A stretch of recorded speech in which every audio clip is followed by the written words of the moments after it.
welcome to our daily video on la chaîne géopolitique. As you know, or as you may not know, now I try on daily basis to produce a video just to give you an overview of a topic, geopolitical topic. So today we will continue talking about the United States and the rest of the world, what could be the outcome of the change of this administration. And today we will focus on between the relationship between the United States and the United Arab Emirates, and also between the United States and Saudi Arabia.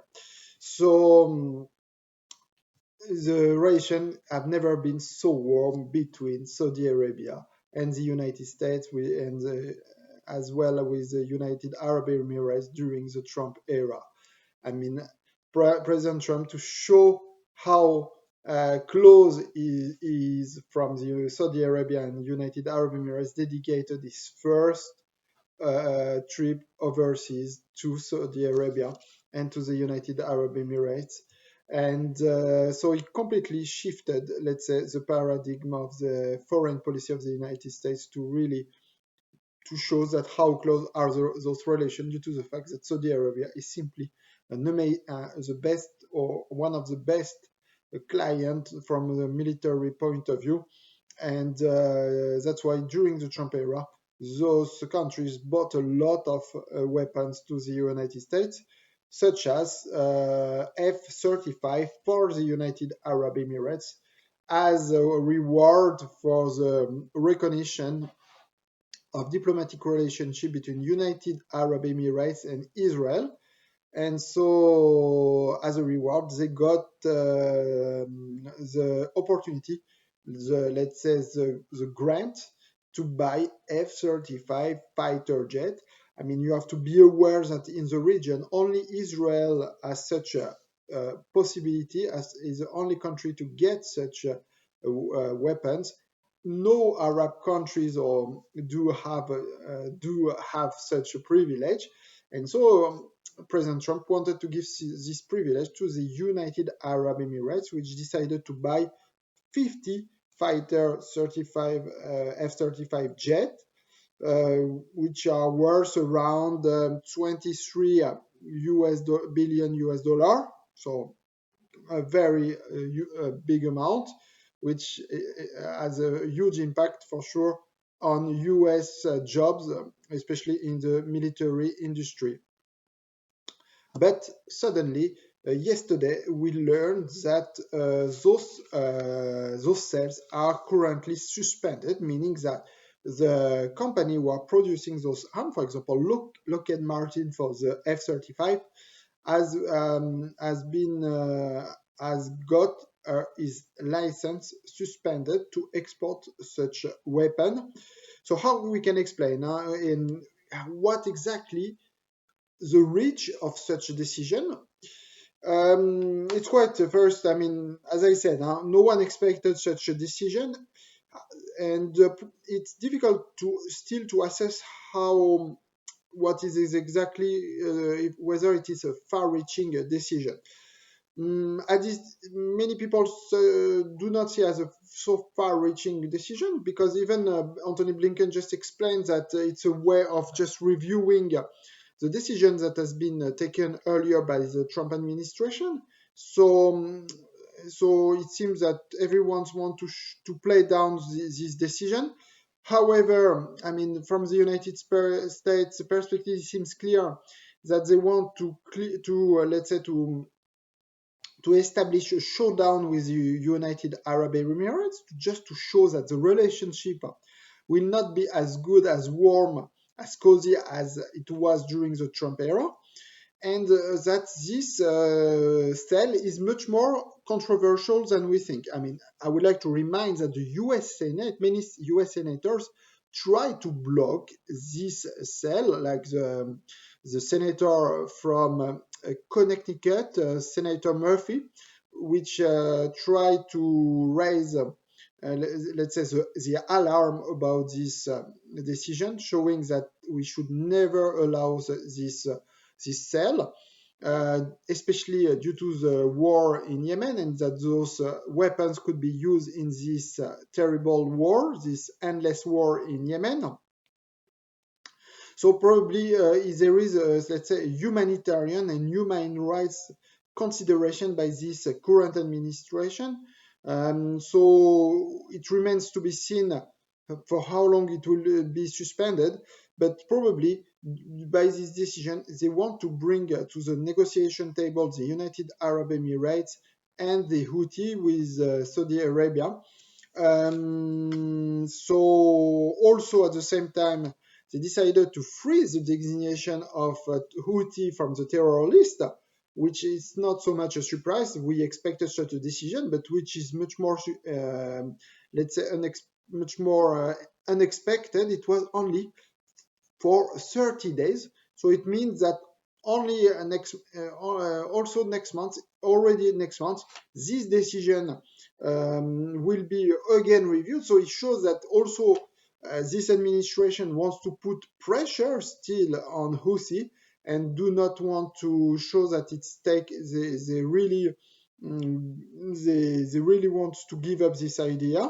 So it shows that they want to put pressure on both parties, on both antagonistic parties in the war, from Houthi from one side, keeping pressure that this designation could, let's say, could be again could be maintained next month, and from the other side, the United Arab Emirates, which could not get the weapons that they ordered, that they bought to the United States.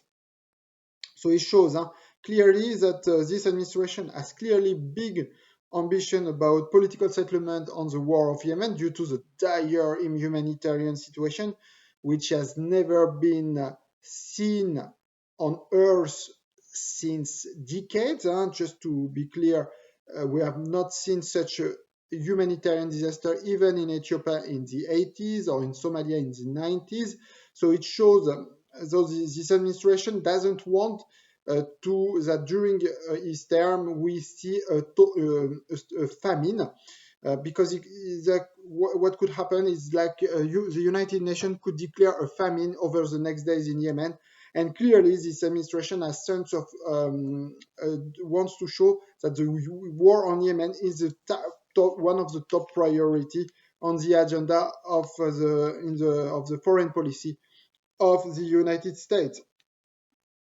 So war on Yemen, but also what is important also to see is that also it shows that this normalization agreement between the United Arab Emirates and Israel is also could also is one of the, if you like, is shaking a bit due to the fact that I mean by suspending the sale of F-35, it undermines the normalization agreement between UAE and Israel because, as I said, it was one of the reward of this normalization agreement that F-35 could be sold to an Arab country. So suddenly, if those F-35 could not be sold for, let's say, for definitely not suspended, but the U.S. administration decided finally not to sell those weapons. I mean, the question could be arisen whether those normalization agreement could be sustainable or will not be reviewed by the United Arab Emirates due to the fact that actually the advantage are known, does not exist. There are no advantages actually to establish diplomatic relationship with Israel. Because we have to keep in mind that those agreements, and I said that on the very first day when it was announced, the diplomatic relationship between those countries, that those agreements are much more fragile, much more, let's say, much more shaky than we think, and it was probably much more related to the personality of President Trump, which had amazing, let's say, amazing close relationship with both Israeli leadership and Emirati leadership. that explain those agreements. So probably we could see those agreements to be undermined, perhaps to be reviewed over the next months, the next years. Even though that officially the administration supports those normalization agreement between countries, they are happy that there are a relationship between UAE and Israel, but actually by doing such a decision, they undermine those normalization agreement. But one point should be clear, even though they try to put pressure on UAE, United Arab Emirates, on the war on Yemen, and perhaps its relationship with Israel.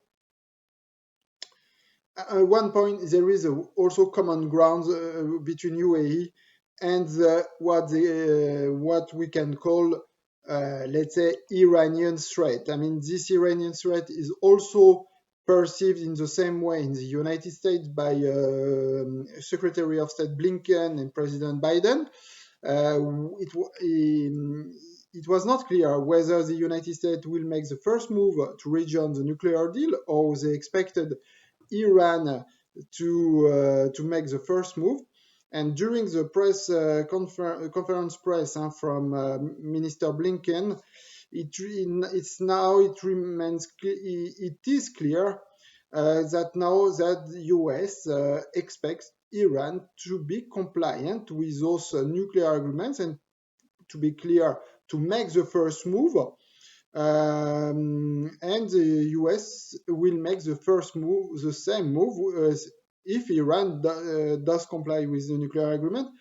We could have expected that perhaps the US makes the first move, meaning lifting the sanction and rejoining the nuclear agreement, while Iran will make, let's say, the same move by lifting, by reversing those non-compliant decisions. So we see clearly that for US, Iran is a threat, and probably there are much more actually on that topic.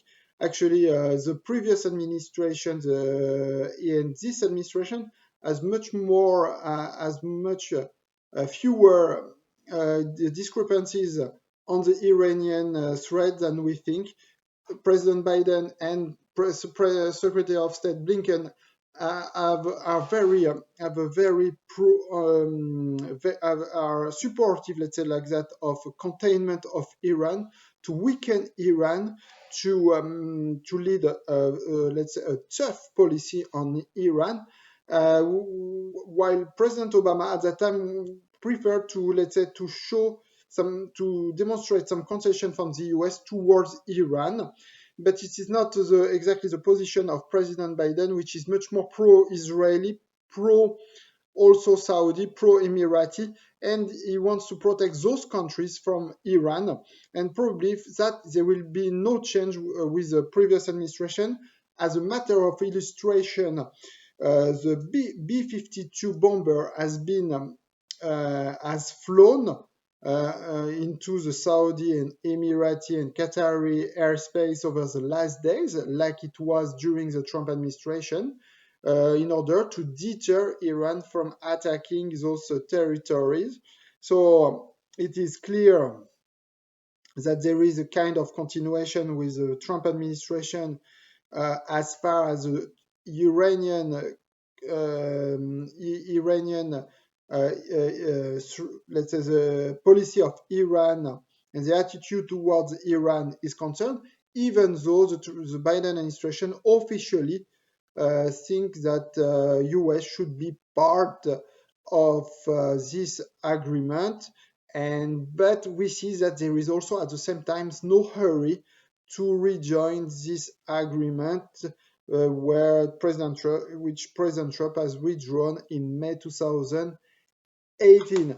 So that's it's what we could say today. I mean, about those relationship between US and Saudi Arabia and the United Arab Emirates.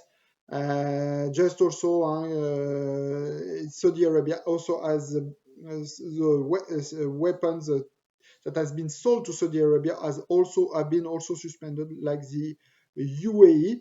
So let's see how situation could unfold over the next days, the next week, whether this decision to suspend the weapons to UAE is just temporary or it becomes a permanent decision with all the consequences that could bear such a decision.